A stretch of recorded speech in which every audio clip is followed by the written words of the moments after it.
Ngjarja e djeshme është një ngjarje jashtëzakonshme, e cila ka tronditur dhe indinjuar thellë gjithë opinionin publik,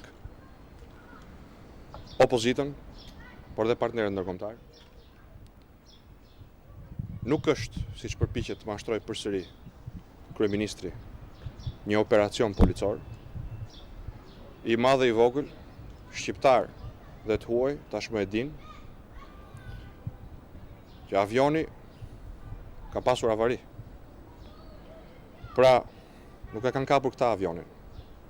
Avioni ju ka rënë në prehër, droga ju ka mbetur në derë. Ky është një konfirmim i asaj që opozita ka thënë prej kohësh, që vendi në këto 8 muaj si asnjëherë më parë është shndruar në një bazë të trafikimit të lëndëve narkotike me mbështetje të drejtë për drejtë dhe përfshirje të drejtë për drejtë qeveritare. Ka një indinjat natyshme të qytetarëve shqiptar, ka një shqetësim të madh të mbar opinionit publik.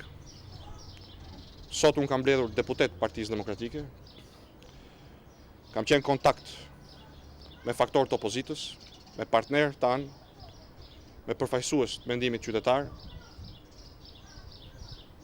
pasi kjo situatë e rëndë,